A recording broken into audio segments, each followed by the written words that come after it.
It's my distinct pleasure this morning to introduce Bruce Taylor, who's our educateur from Cleveland and has made, I think, every single educateur forum we've done in the last 7 years. So welcome back.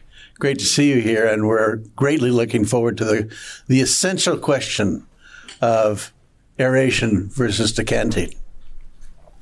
And I would like to start by saying that the presentation on the screen, contrary to popular belief, is not a representation of the Jerome Suite last night. The windows at the bottom.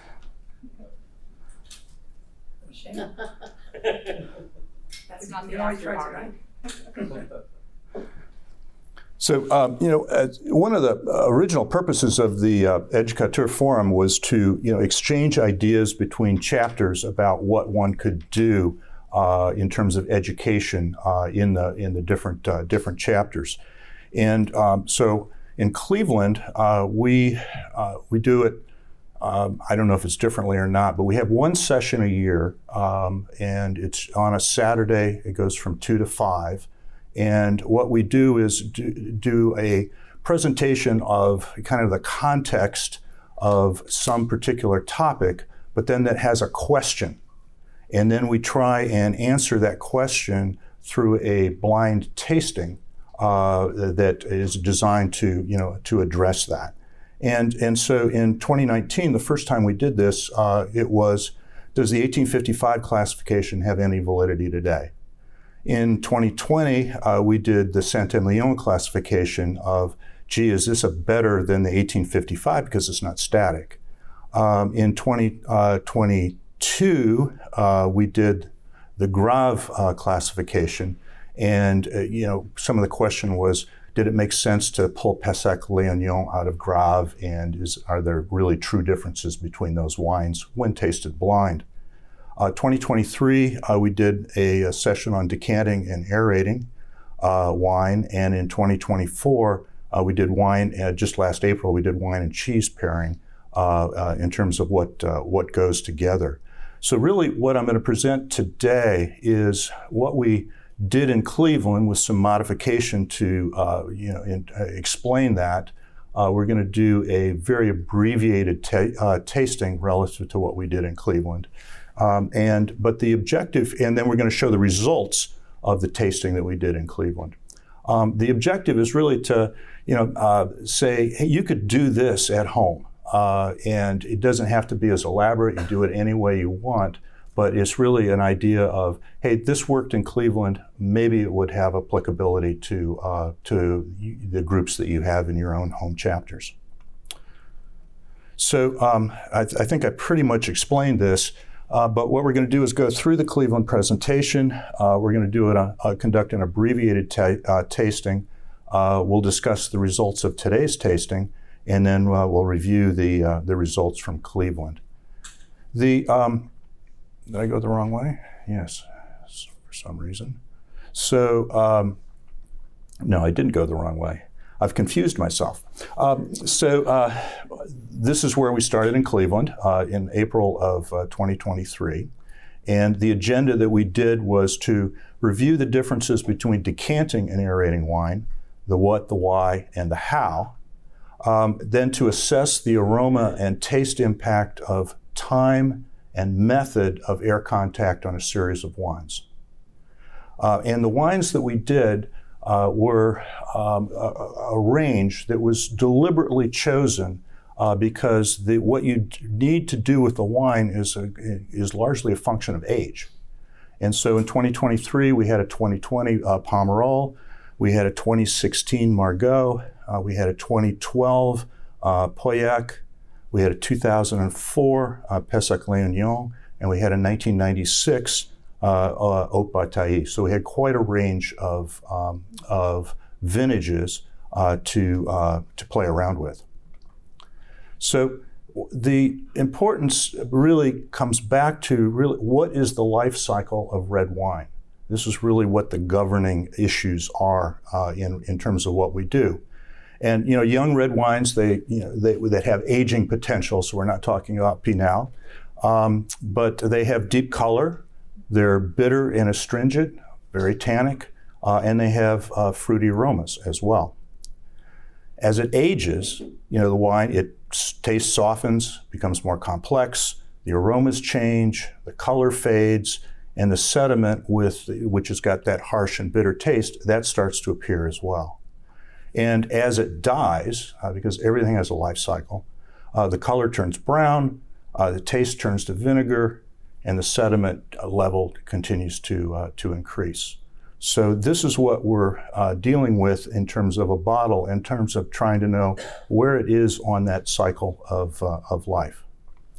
So decanting enables the wine drinker to optimize the gustatory experience at the various stages of its life. So the life cycle is a function of the chemistry of the red wine. And so what is going on is that, as I think we had some discussion yesterday, there are various phenols that are in solution in wine.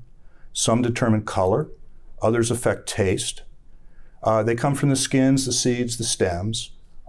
They come from fermentation, they come from contact with the wood. So they're coming from all these different places. The tannins are, which are condensed, which means that they're short chain polymers. They're actually, they kind of start out as monomers. They combine with proteins in the saliva, and that is what results in the bitterness and the astringency. So there is a chemical explanation for this.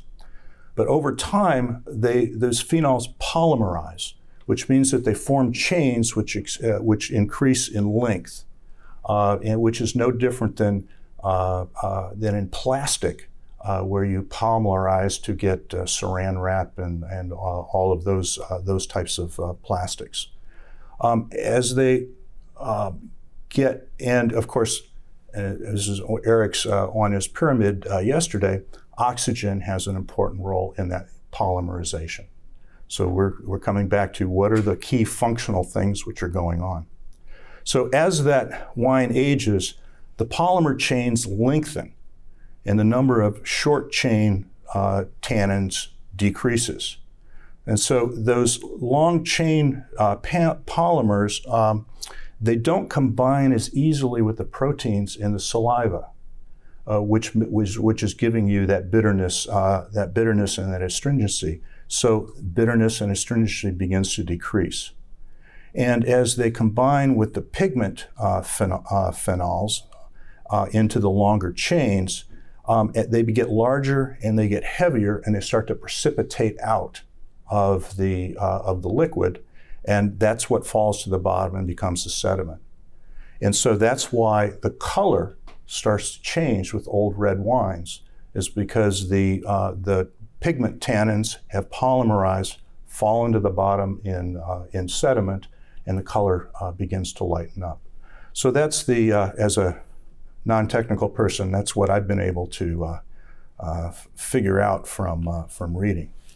Now decanting, because we're talking now about how do we then serve or prepare the wine for service, decanting is a really inadequate vocabulary. And if you go back to the dictionary, it is drawing off a liquid without disturbing the sediment or the lower liquid levels of a liquid solution.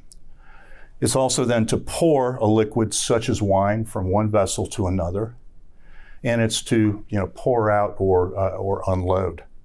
And the decanter, which is the noun, is a vessel which is used to decant and to receive the decanted liquids. And the dictionary then goes on to say it's often an ornamental glass bottle used for serving wine. The reasons to decant, and I'm going to come back to the vocabulary in a minute, is partly just aesthetic presentation. Some of us, and particularly people who love the wine labels, we like to see the bottle in which, with the label and all of the mystery and all the cues that come with that. But in many cases, I think particularly even more so historically, there was an aesthetic presentation effect. It's also to separate old wine from sediment. And then number 3, which we're going to talk about a lot more, is to aerate tannic wines to soften them. When we talk about letting the wine breathe, we're really talking about softening them through contact with oxygen. The French have got a more robust vocabulary. And French is known for precision, so one should not be surprised. But décanter means to separate old wine from sediment. And carafer means to aerate young wines. And so, although the word decanter exists in French, I did a Google search using Quant, which is a French search engine, and you can toggle that so that the search language is French and that the top results come from French websites. And so I searched on décanteur, and the number 1 hit was this, in terms of the image. All right, not an ornamental glass bottle, but something which is used in an industrial process. So the issue is to decant or to aerate. And Ken, I think we can probably start pouring the wines around now. So you do it for different reasons.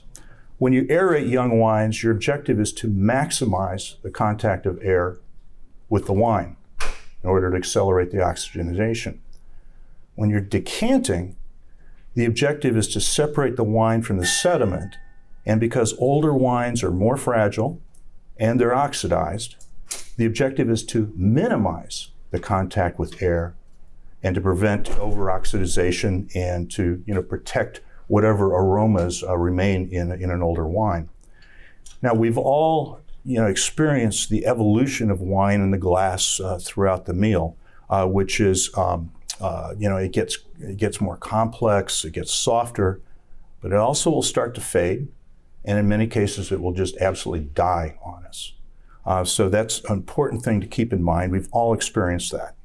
And so consequently, the different techniques are used, and the difference starts with the choice of the vessel. So if you're going to decant, you use a vessel like the one on the left. Narrow body, minimal contact with air. If you're going to aerate, you're going to use a wide bottom decanter or carafe. I probably should say that. It starts with the choice of what the material is that you're going to use. So as we said, decanting, the objective is to separate the sediment, minimize air contact, let the sediment collect in the shoulder of the bottle as you're pouring it out. And I've got a video of a classic restaurant decanting technique, and I'm going to have another video on carafage.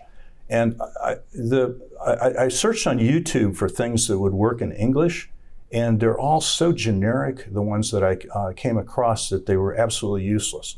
But when you go in and look for the French stuff, you can find things which are more precise and more clear about what the difference is between decanting and or décantage and carafage. And in this video, which is pretty short, the guy says, don't use a basket. He has a basket on the table, and the basket will eventually be is there to pull the wine up. But what he says is that you cannot see the shoulder of the wine properly if you're using a basket. So it's very, very difficult to see the sediment as it comes down the bottle. He uses a candle. You could use a phone. I think that's what we all do today. One of the key things is at the beginning, you don't really need the light because the sediment's at the bottom. It's pour softly. Don't elevate the bottle too high, and leave wine behind with the sediment. You can always filter it out with a coffee thing later. But bottles with sediment should be stood upright for days before the service in order to facilitate the settling to the bottom, which is a problem in restaurants.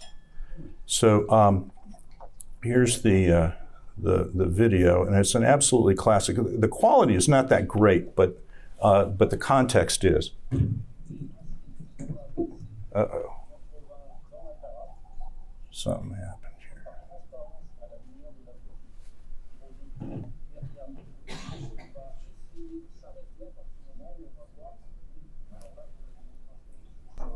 Je sais parfaitement qu'il n'y aura pas de dépôt. Le but pour moi de cette vidéo est de vous montrer la gestuelle et le matériel. Donc on y va avec le décantage. Je vais me mettre derrière la bouche. L'idéal serait d'être à une bonne hauteur et je vais verser mon vin. Encore une fois, je peux saisir ma carafe comme ceci, être discrète. On va. I'm gonna restart it because we had the volume. The volume changed from when we prototyped it. Okay. Yeah.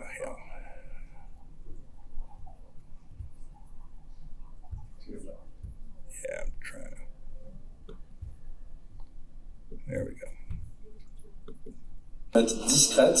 On va allumer la bougie et ensuite on va verser notre vin dans la carafe et par transparence à la lumière de la bougie, projeté derrière l'épaule, on va essayer de s'arrêter à partir du moment où on va voir du dépôt. Alors là, pour la démonstration, je suis sur un vin dont je sais parfaitement qu'il n'y aura pas de dépôt.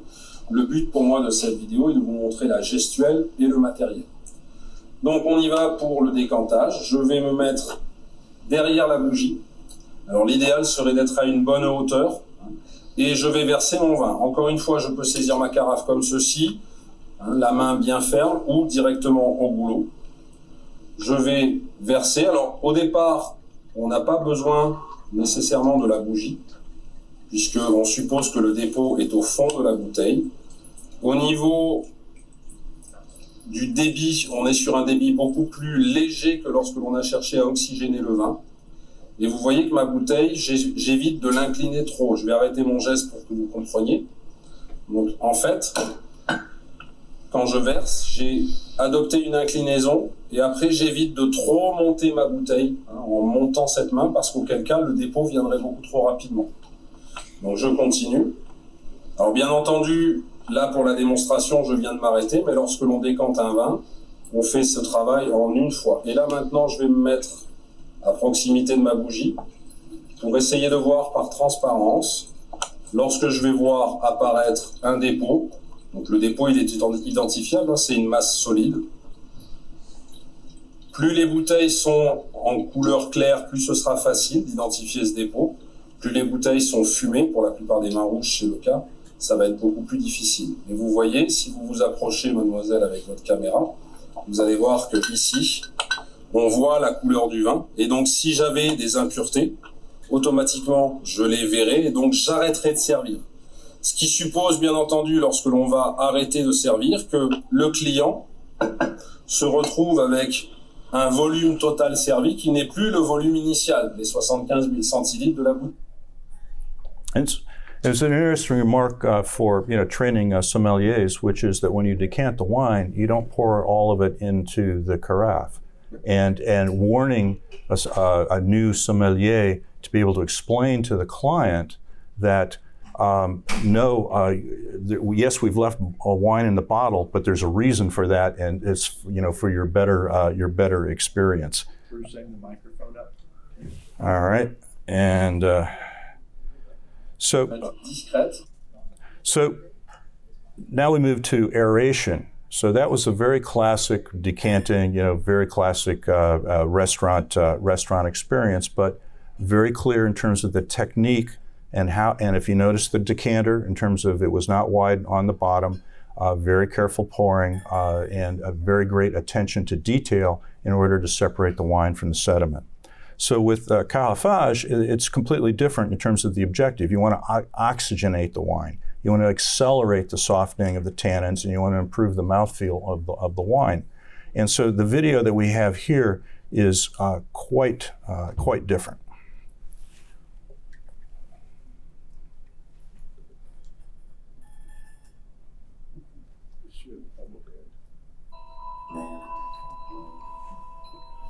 Comment est-ce qu'on carafe un vin? D'abord, on se procure une carafe avec un fond relativement large, en fait, pour maximaliser le contact avec l'air.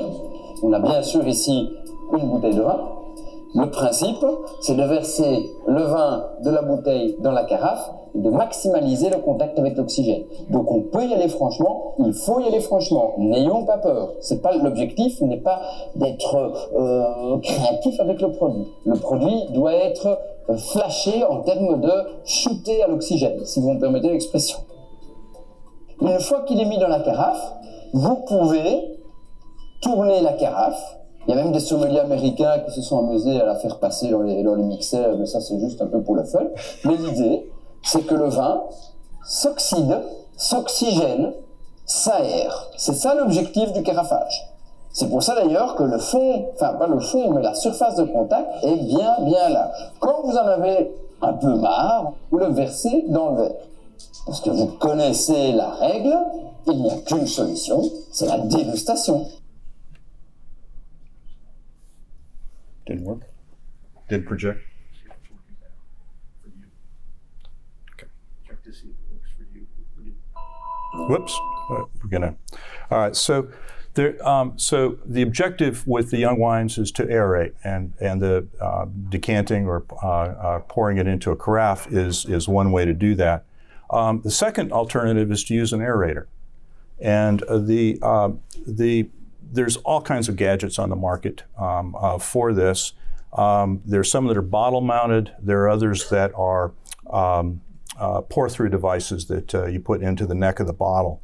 All kinds of different claims, opening time, acceleration, and all that type of stuff. And the tasting, when I said today, but it was really for Cleveland, we included a bottle mounted aerator. And the one that we used was this one, which is the same as that.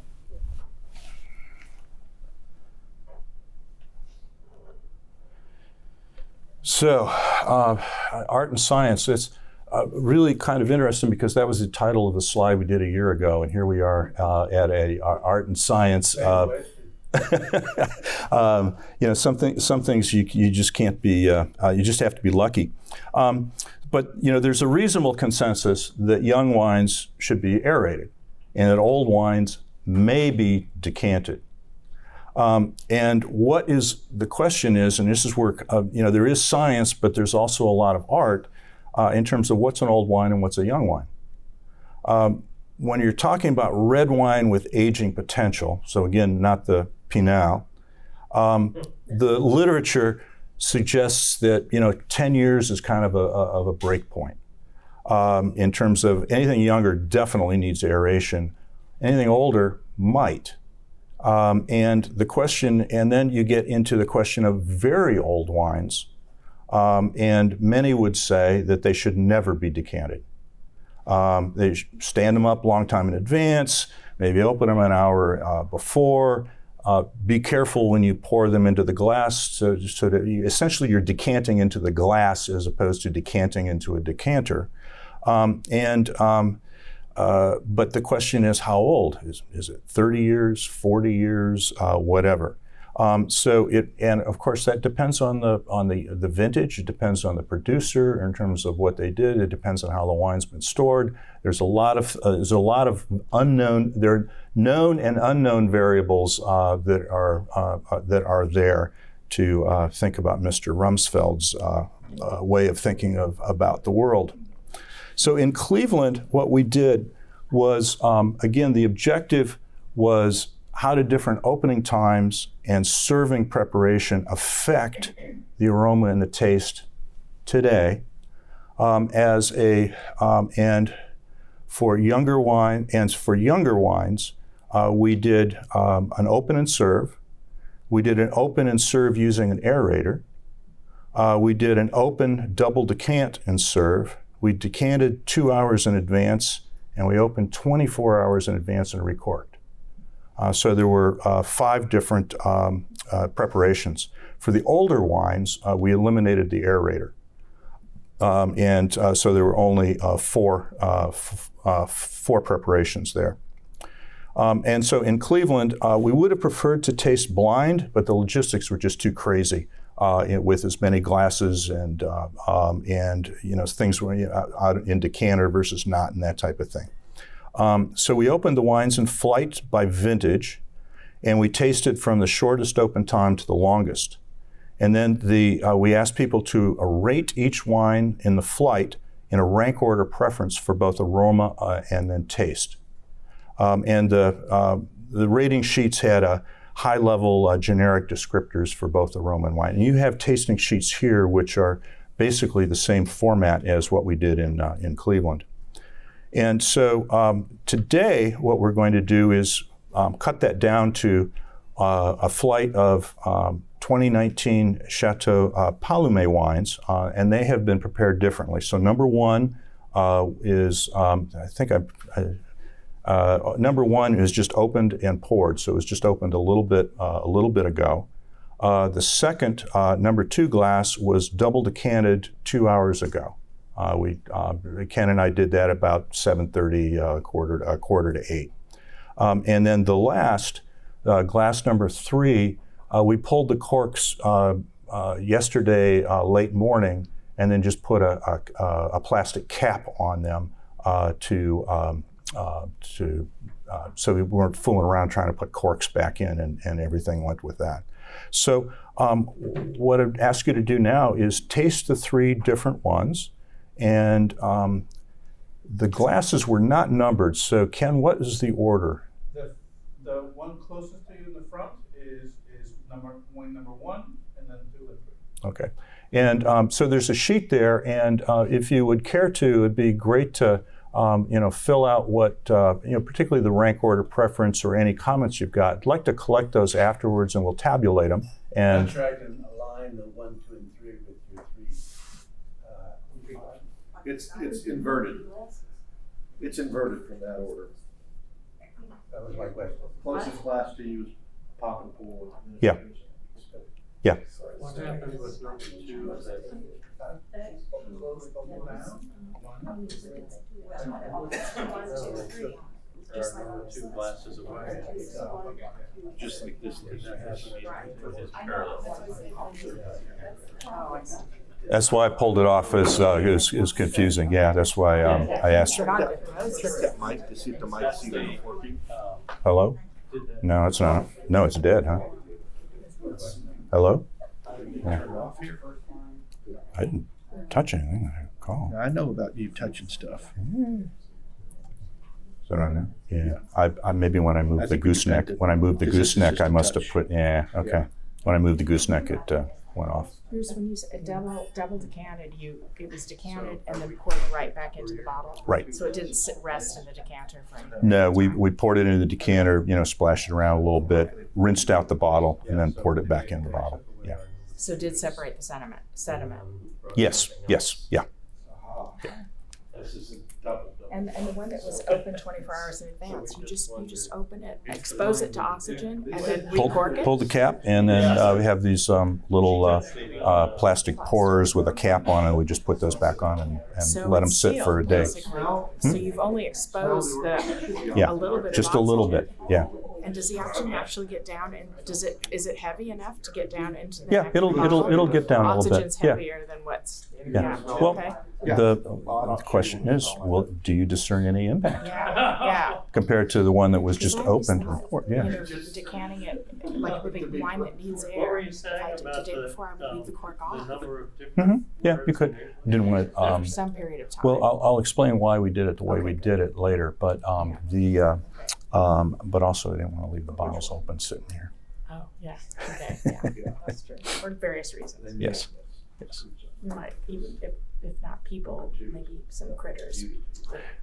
Critters get knocked, or Right, exactly. all kinds of things. Yeah.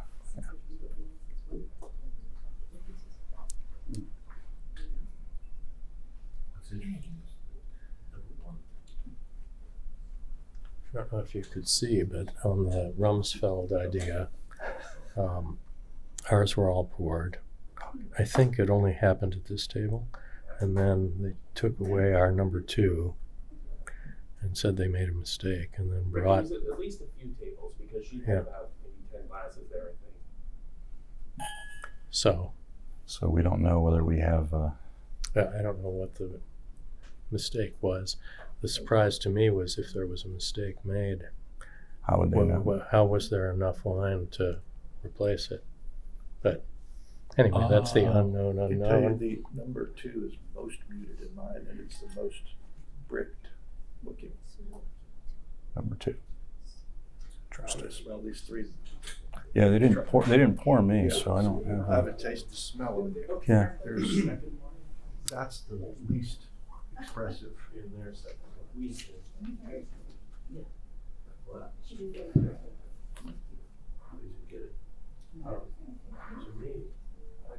Is 1, 2, 3 or 1, 2, 3? 1 is closest to you, 3 is in the middle, and 5 is. I asked that the glasses be labeled 1, 2, 3, but that didn't happen. So now we're going to get completely inconclusive. I have no, particularly if they changed glasses and said they were. I have no idea whether we have anything that's valid or not. Yeah. Well, what I do know is the last one she poured for our table was Yeah. poured out of a cap. That's number 3 then. That's for sure number 3. For sure, that's number 3. Yeah. I don't know if that's people ought to And we were remember. the last ones they poured, so they probably got it right by the time. Well, not we got to necessarily ours. get it right, Oh, but that- if the cap, the limiter cap, Yeah. Yeah. That was is the for third sure one. the third, we can at least ask Right. people if that's the case at their table, if they remember. Mm. And they know Do that we at really least wanna number 3 is confuse- correct, unless they just put limiter in different bottles to screw with everybody. You know the people back there going, let's just screw with these people, we're gonna interchange all this stuff. I think ours is correct though, because I think this is the correct order. Because I found this to be the nose to be the most closed. The number On 1. number 1, yeah, I know, you thought it was the most open, I know. There's not even a question. We opened the thing and break I mean, it's opening now, but it's, Oh, opening now. Yeah, see, there we go. Well- Opening Yeah. now. no, but Try the. mine too was right. You're right. Is this your number 1? Well, No, just give me one at a time. That's number 1. Don't swirl it. Oh, don't swirl. Yeah, that's a lot of things you want to do. Just leave it in the Oh, I glass and see. let that I stuff see. build up in the Okay. glass. Okay, so that's actually the best way to discern. No, if there's a fault and you swirl it, the way if you let it just gather in the glass, it's more pronounced. Now, were there different bottles or these all from the same? We had 9 bottles from the same lot, so it's the same winery, same So year. you did not mix the wines to know, well, you couldn't because. They're all the when it same. Changed. Well, no, Well- because we know there's bottle variation. Well, there's bottle variation. Yeah. Now we just tasted to make sure there was no faults. Yeah. Or smell number 3.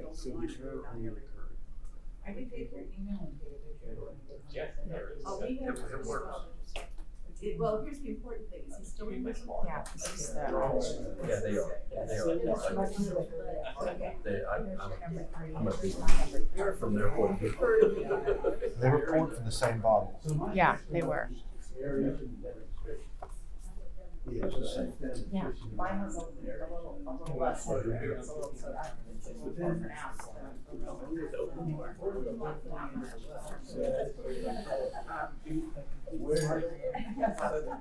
I can get down in there. It's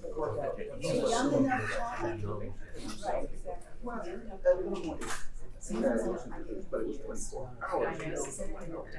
We didn't even pour anything out. I would, that's what I wanted to. You've never done that? Well, yeah.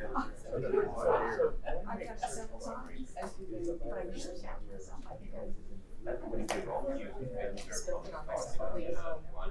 to Mitch about that. That's the first sign. Those are little indicators of this thing. It doesn't look like much now, but this is foretelling.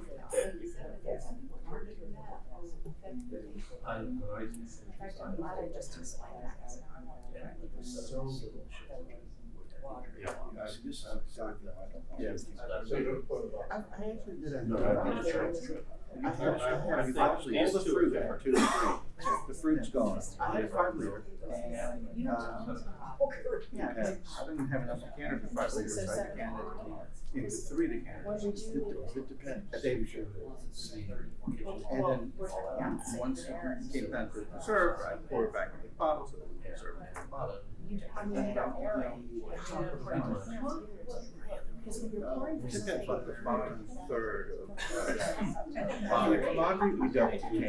I'm not a big fan of it. It's just we have to, we can't trust the people, we can't trust the people pouring in the restaurant. So we have to know, and that also ensures that I smelled it all and said, these are okay, and I've graded the bottles. The last 2 or 3 pours get all more No, sometimes we don't more decant everything for our commodity stuff, unless it's an old wine, we don't double decant. We just. So double decant implies removing the sediment. Yes. Yes, you remove the sediment, and you put, but you also get more air in it because you're doing it twice. Yeah. Yeah. People that think double decanting is a crime. I explained that in our decanting class the week. I said, you will find people who say double decanting. I said, let me tell you why we do it in our chapter. I said, it's just logistics. We can't be at a restaurant with 60 people and expect that they're going to get, somebody's not going to pour and go, you said you got sludge in your glass. It's like, plus I like to see how much. Okay, thanks. And I'm evaluating the bottles. Actually, I can start with a question. Curious about the sediment levels. Yeah. It's good. I think we over decant. Are, Have to do it the classic way. The last couple of years, where basically you pour it in the decanter and you let it, say this is the center, and you let it sit. So SATs are coming back into fashion today, except for California. So think of this as a timed test. They're gone. You're coming in 3/4 of the book. Are we getting pretty close to? Because aeration is taking place as we. Well, it will continue, and it will continue throughout the entire afternoon. But I'm not sure we want to stay here for that, as we have some other things planned.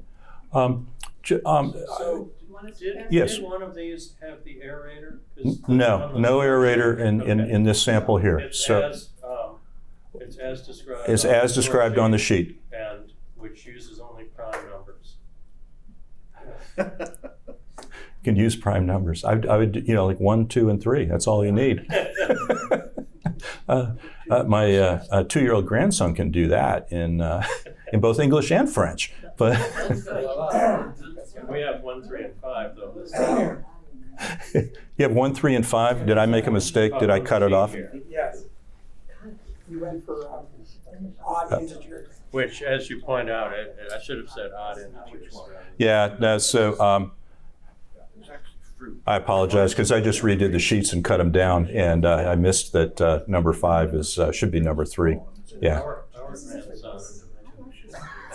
learned to count things society. He clearly has just memorized the sequence of numbers. Yeah. And sometimes he would go 1, 2, 3, 4, 6, 8, 6, 7, 3. Okay, I think it's time to cut it off. So I'd like to do 2 things first, and then there's a question coming up. Just in terms of a show of hands, from an aroma, glass 1. Who thought glass 1 had the best aroma? So that's 4, 5. Okay. Glass 2. 2, 3, 4, 5, 6, 7, 8, 9. And glass 3. 1. Okay. And in terms of taste, in terms of what went down the best this morning from the 3. So again, a show of hands for number 1, 3, 4.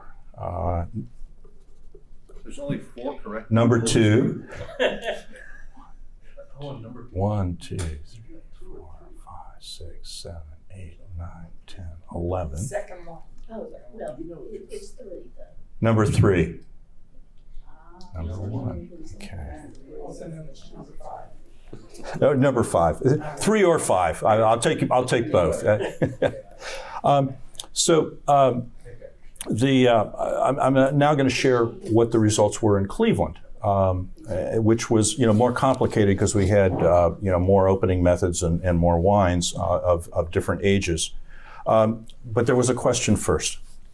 Yes, just a related question. We're discussing filtering wine. What's your take on that? Instead of decanting it and try to save the sediment and just filter it right away and pour it, what's your take on that? I missed the first part of the question. Filtering. Filtering? Yeah. No. I think that's probably abhorrent to the people who wrote those manuals in the 20s because you're gonna filter things out. Obviously, I think most of us have probably poured stuff through a coffee filter at the end of the bottle with the sediment, so that you can get the last bit of liquid out of it without having to drink the sediment. But the cork totally disintegrates. Or the cork totally disintegrates. Yeah, then you have to do things. I would say if the cork totally disintegrates, I would use a wire strainer as opposed to a coffee filter. But lots of ways to do that. And using a coffee filter unbleached, probably. Oh, yeah. Yeah. Oh, absolutely. Yeah. It avoids putting Clorox in the wine, but although certain presidents think that one should inject that, but. So by the way, when I'm decanting an old wine, thank you, Lynn. When I'm decanting an old wine, I always remove the entire capsule because I actually want to view the sediment through the neck, not the shoulder of the bottle. And I really think that the capsule just makes it harder to see things clearly. And Well, you have to be really have a really steady hand if you're going to allow it to get into the neck. I'm a researcher. We always remove. I hope you have a steady hand. We always remove the capsule because of a lot of bottles. You can't see into the shoulder very well. In fact, seeing into the neck can be difficult.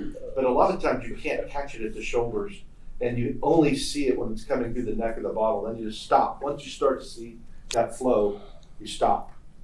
Yeah, and it's interesting. I don't know if you picked it up in the video of the decanting, where he was talking about if you have a clear bottle, it's a lot easier to see the sediment. Yeah. But unfortunately, most of the red wines are in very dark glass, which fortunately, yeah. There are other reasons for that. But we had a parlement at a restaurant that we hadn't been to before. And the young man who was doing the decanting, I offered him a light, and he said, "Oh, that's okay. I can do it by feel." And so we did the decanting ourselves.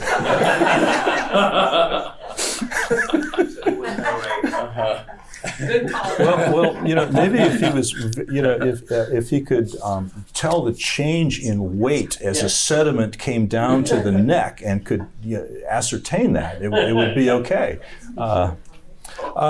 So continuing on, these were the wines that we used in Cleveland, and this is just background in terms of how they scored. But the key thing was that they were all pretty good, pretty decent quality wines that we were dealing with.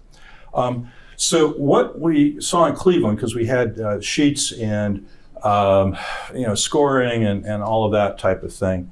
And so this was the one of the key takeaways is that wine age had a clear impact, and that was so for the age of wine in years, and our wines were from 2 to 26 years old, and so just pop the cork, open it, pour it, and serve it. Here I've just put in what was the least preferred in terms of number of count, and what was the most preferred. So there was only one person who thought that the best way to pour a 2-year-old Bordeaux was to pop the cork and pour it in your glass. 14 people thought that was the worst thing that you could do relative to the other choices that we had. And then you see that the least preferred decreased as the wine got older, meaning that For the older wines, it was less objectionable to just pop the cork and serve it, and it starts to go the other way in terms of what's the most preferred. Was that opinion or based on the results of the tasting? No, that was based on the results of the tasting. So everybody we had tally sheets, and they marked, rank order preference for each one of the openings. But Bruce, when you say just pop it open, you're still saying decant into the glass. The person pouring is still watching for the sediment for the older wines, right? Yes. Well, not with this wine, right? Yeah, not today, but in what we did, yes, in Cleveland, for sure, yeah. Can you go back to your the toggle was not the same whether it's Well, there was because there's this was least preferred and most preferred, but there were number 2, number 3, number 4, and you'll see that later in terms of I've got a more of a histogram, but this is just the extremes. So maybe you should normalize that as a percent rather than total number. It'd probably be a little better, but but I think you'll get the idea from the raw numbers. What was the median age of the tasters, Bruce? This was a Commanderie de Bordeaux. We do not want to reveal that information.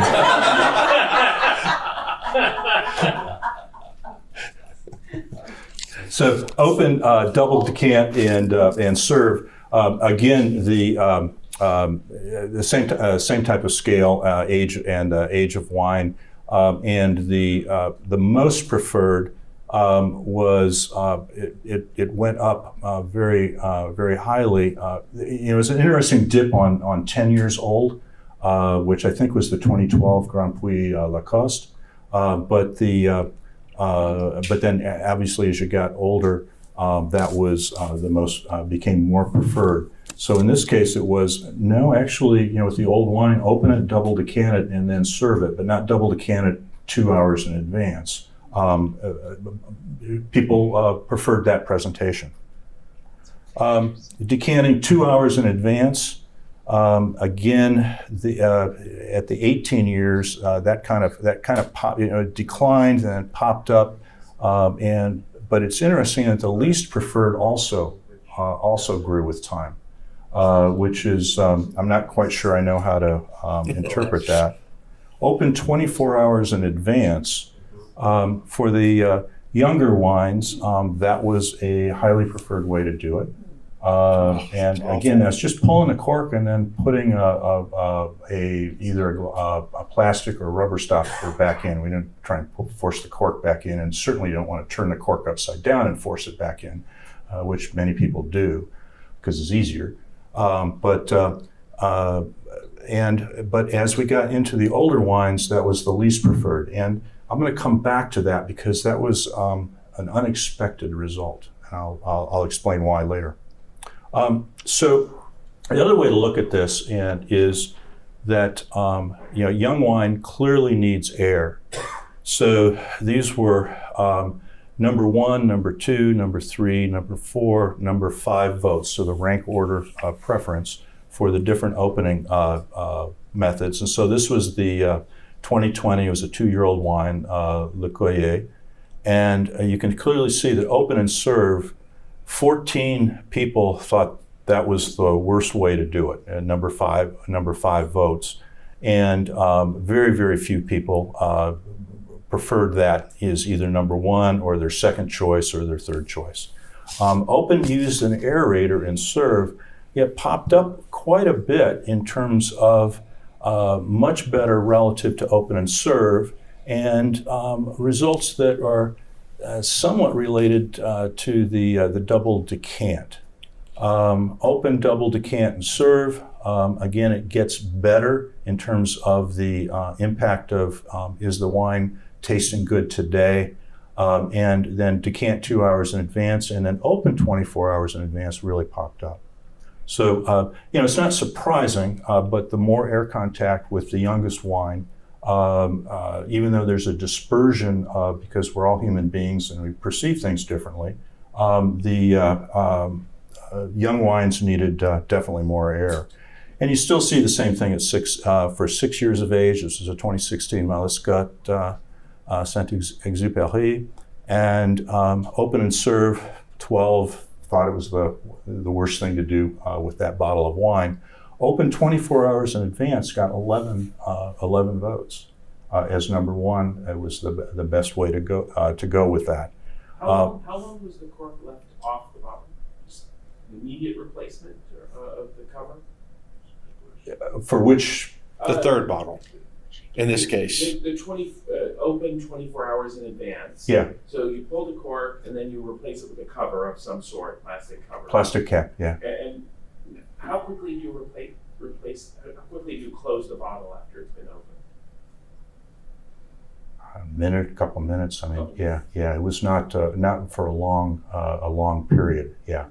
And some people would say that if you do that, you're not going to get much of an exchange of oxygen. Other people would say if you pour a little bit out, just a sliver, then you will get much more oxygen contact with what you're doing. But again, area to volume issue. Yeah. So, but I'm going to come back to why we did it this way, because there was a reason. Insects? Pardon? Insects? No. It's I will come back to what was the impetus for doing this presentation or this experiment. So 10 years of age, wine still needs air. It gets a little bit more kind of hard to tell. What's the best way to do it. Aerator had a really nice impact. Decant it 2 hours in advance had a nice impact. That was just a single decant, so it was left in the carafe, but open 24 hours in advance as well. 18 years of wine of air years, the wine needed less air, and you can see that open 24 hours in advance had a lot of. That was the least preferred. We didn't use the aerator on these older wines, although there are a couple of us that cheated and did an off in the corner test with the aerator. And the aerator did have an impact on the older wines. It did give them a bit of a lift. And anecdotally, was something to think about. It was again a bit of a surprise. But interesting. And then, of course, when you get to the oldest wine, it's kind of the same thing. Open and serve, open, double decant and serve. Decant 2 hours in advance.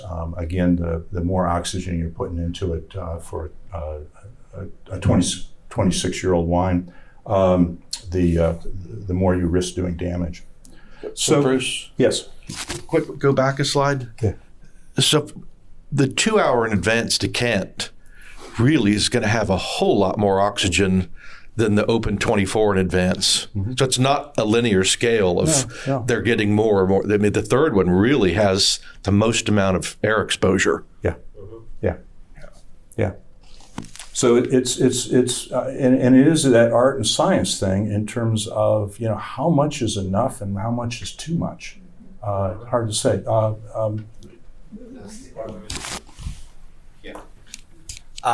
For the logistic, I see that you were about 20 something for the testing. How many bottles were opened for the logistic? So how many bottles? And was there any bottle to bottle variation? No bottle-to-bottle variation that was noticed at the time. And I'm trying to remember how many bottles we used. It might have been, I think it was probably 4 bottles of each wine. Yeah. But 4 bottles per condition, or 1 bottle per condition? Pardon? 4 bottles per condition? Full bottle, yeah. So most of the older wines all came out of our cellar. Okay. So they had, we knew, when they'd been purchased, they'd been properly stored for that period of time. The 1996 came out of the cellar. The 04 came out of the cellar. The Lecoyer we bought because it was new. I think we bought the Malascot, and I think that the 2012 Grand Prix Lacoste came out of my cellar, which I bought on release and had stored. So so we weren't just buying random stuff off the internet, and not knowing what we were going to get. Okay, thank you. You can't ask every question somebody might think of, but for me, the biggest difference among these three in the taste was the nature of the tannins, and to me, the number two, the tannins got very harsh, and that was somewhat true of the third one. And the first one, you might say, was the most tannic, but it was a satisfying tannin that had structure. And fruit. And then on the nose, it had that too. I see. We're in complete agreement on this.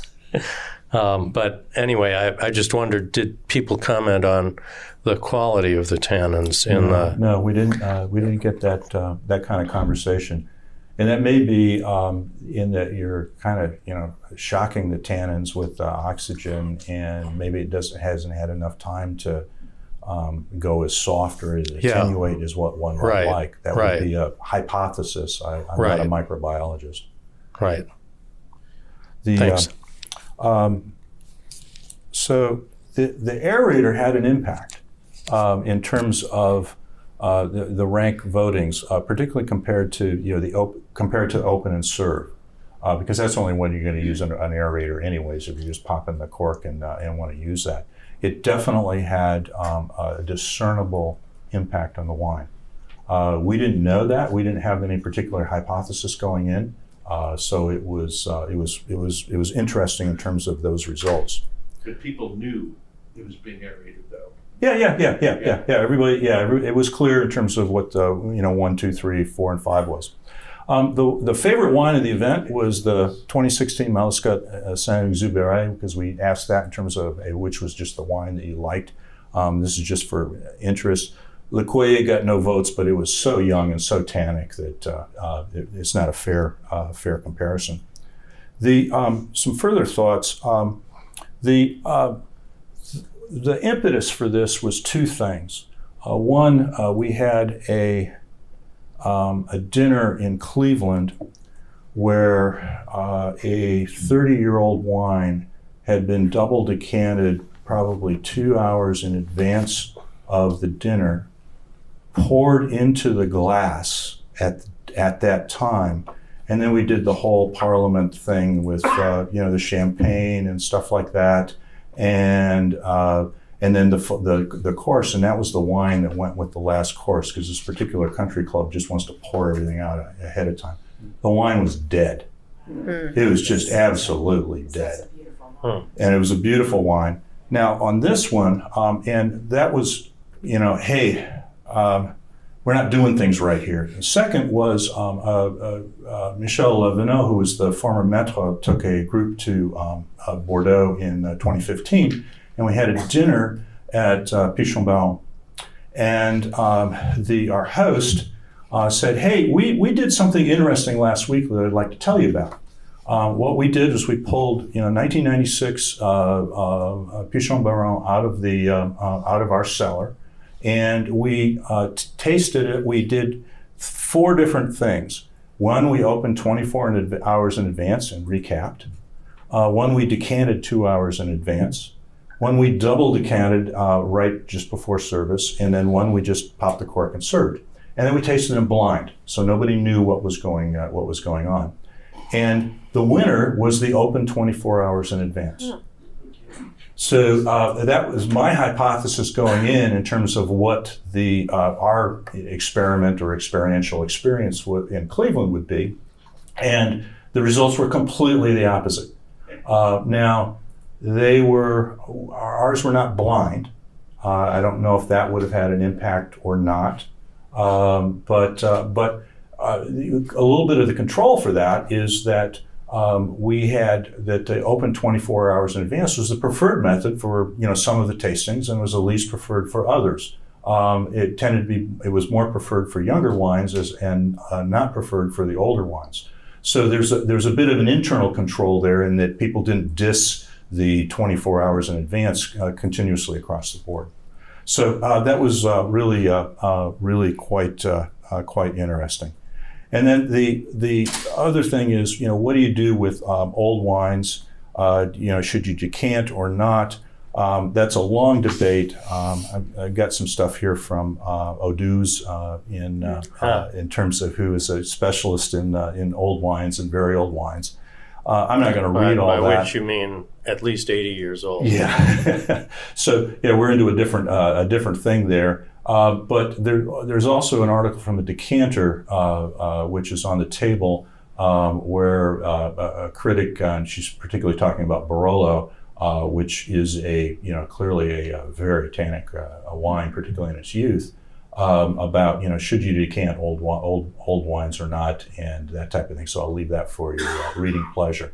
But so I don't want to take up too much of our time. I'll end it here, and obviously if there's questions, comments, criticisms, now's the time. Fascinating. It's really fascinating.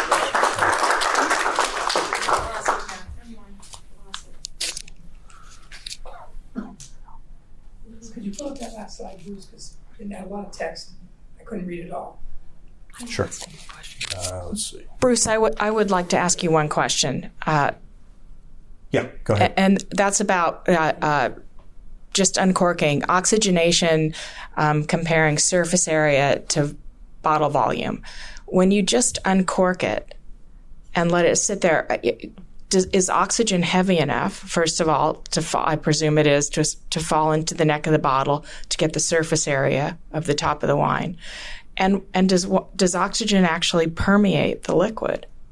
Yeah, the question is the rate of permeation relative to the surface area of the thing. The old thing was never drink canned beer because you should always drink bottled beer, because the neck on the bottle is very, very small, so the air contact with the beer, which leads to degeneration of the beer, is limited. Whereas in a can, you have a diameter like that. Now, of course, they got these fancy techniques that they say, it takes away that rule. But again, it's the rate of diffusion is going to be a function of the amount of contact that there is between one and the other, which is why on the carafe video, the guy says, he keeps repeating, you need a wide bottom decanter, swirl it around, because you're trying to maximize the contact area of air with wine.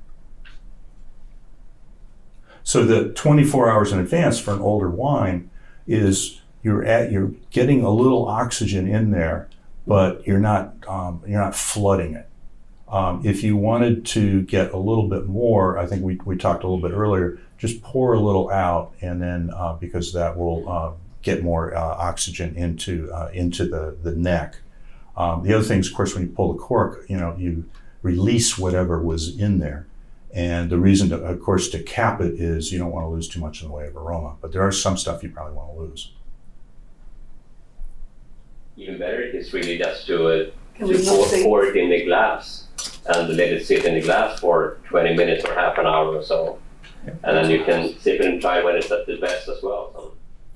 So, and there are some people that you read. And again, this gets all into the personal preference of. There was one thing I read not long ago. Says, no, you're not going to decant wine of any age, and it might actually be in that article of, hey, you want to let it sit in the glass and open up and experience as it goes through there. And if you've got hours, that can be a very pleasant experience. But you do get the arc of the story then, which is if you enjoy wine and want to see the progression rather than trying to say, what was this magic moment, or did I wait too long? It's fun to see the whole story. That's connoisseurship. And the story evolves depending on how much alcohol we've had too. It all tastes good after a while. and then it gets worse. But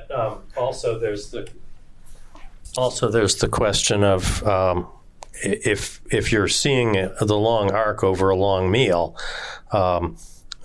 your taste is changed because of the food that you've eaten. But this is interesting, and I think Jim you had questions about this. But Bernard Pivot died within the last couple of weeks, and François Audouze wrote.